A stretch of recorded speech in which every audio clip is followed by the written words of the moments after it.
Da-na-na-na-na-na-na-na. You've been Crowdstruck.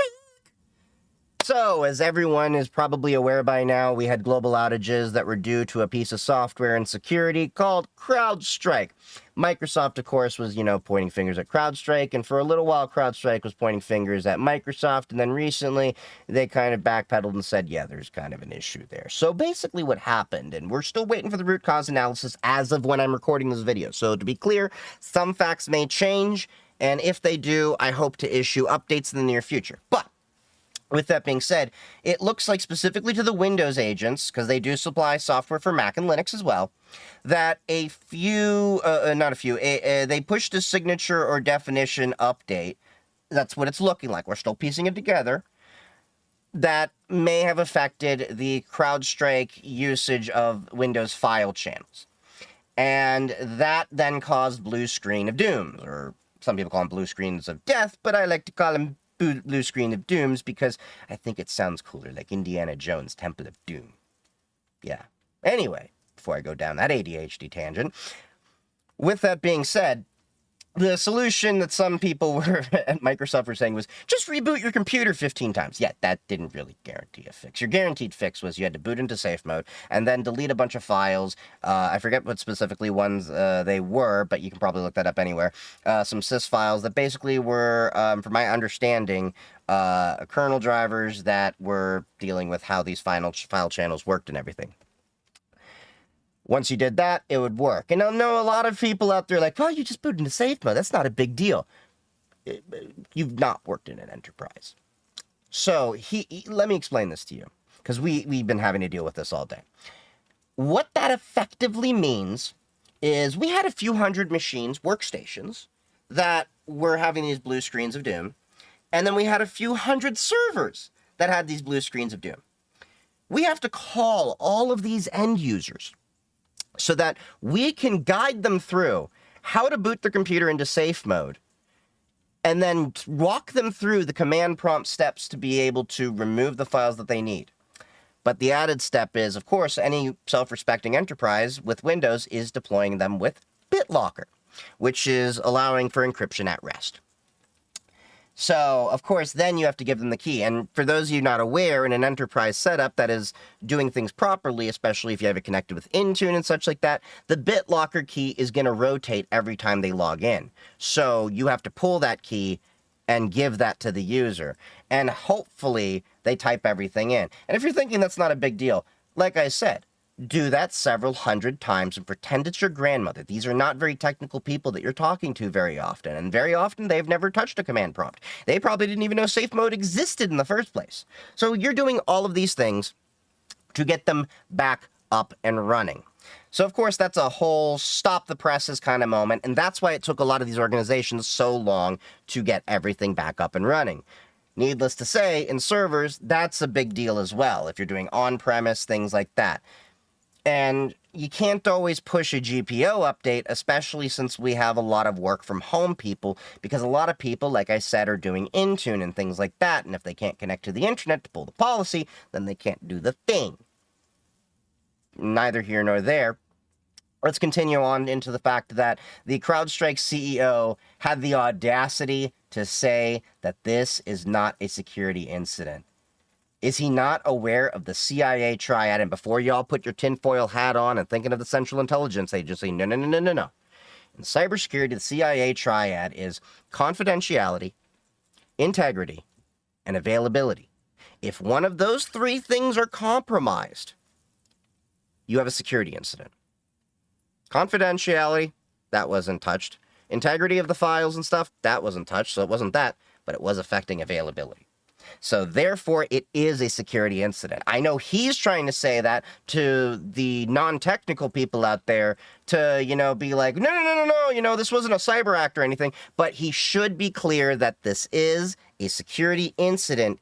It just may not be a cyber attack or cyber crime incident, but it is a security incident first and foremost.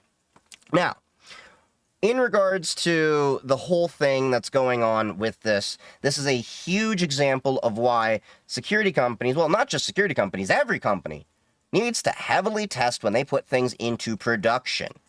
or before, I'm sorry, before they put it into production. And for those people that are out there like, well, you shouldn't really put the latest versions on it. This is irrelevant to the Crowdstrike sensor versions because this affected our staging, our development, and our production environments. That's the reality of it. And it didn't matter if you had your Crowdstrike sensors on N, the latest version, N-1, one previous version, or N-2, two previous versions. All of our systems with different policies were all affected because signature and definition updates are irrelevant to the sensor agent versions. So this is an issue of we should be telling security and every type of company to do better QA before they release into GA, general availability for the public. That was definitely a big fumble from Crowdstrike, and they are definitely paying for it in their stock price. They lost about 14%. Now, a lot of people are saying that this is due to a lot of layoffs that Crowdstrike did. No, I looked this up. As of the information that I was able to find, they have about 8,000 employees, and their last layoff was about a year ago, and it was only about 200 employees, and from what I gather, it was mostly sales-related positions. It's not that big of a layoff. Yes, I know some talent can possibly leave in these kind of things, but it doesn't really look to be related to that. I think this was an issue of process failure. They need to make some changes internally. And Crowdstrike is, I think, a big enough company, and understanding the hit that they took, that there will be some heads that roll, and I think some processes will start to change internally inside of Crowdstrike. I don't think they're going to repeat this mistake again. So there are lessons to be learned here. Any good self-respecting person, especially corporation, will be able to learn from their failures and their mistakes, to know how to improve themselves as an individual or a corporation so as to not repeat the mistake again. So, I think Crowdstrike is the type of company that can position themselves to at least recover from this. I recommend Crowdstrike. I still recommend Crowdstrike with all of this, even with all the lickings they took. Because the reality is, this is by far not the first time a cybersecurity company has caused issues. I don't think many of you remember this because many of you are maybe new to cybersecurity, but I remember in 2010, McAfee Enterprise Software, I know McAfee, yeah, that company, but that was, I think, after John McAfee sold it, so it's the McAfee that McAfee doesn't like. There's a whole McAfee uninstalling McAfee video. If you're ever interested, it's a great video. Go watch it. They actually deleted some critical system files. This was back in 2010. Caused a lot of outages and things like that. And I'm going to venture a bet that this is by far not the last time we will see a security software causing more issues. But I think it should also be importantly said that this argument, I've heard some people make the argument of, well, this is why Mac is better, or this is why Linux is better.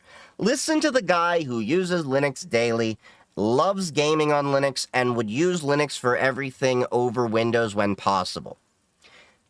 The operating system is completely irrelevant to the discussion here. Crowdstrike provides agents for Mac and Linux just as well as they do Windows. It just happened to be that this bug specifically did impact Windows. But there have been issues where I've seen security tools break Linux, and I've seen security tools break Mac as well. And all computers, I don't care if it's Mac, Windows, Linux, FreeBSD, or I mean, Temple OS doesn't really have internet, so it doesn't really matter in this argument. But anything connected to the internet is vulnerable. The only way to stay completely safe on the internet, unplug yourself. That's the honest truth. The safest way to have a secure conversation is to go to the person in a private area and talk to them one-on-one. I don't care what encryption algorithms or, methods you're talking about. Talking to a person in person is going to be the most secure. The internet is going to inevitably create issues there. But nonetheless, this isn't what that video is about. So we have to understand that Crowdstrike, I think, is going to, learn their mistakes from this whole issue. But we also need to understand it doesn't matter Mac, Windows, or Linux. It just happened to be the Windows this time.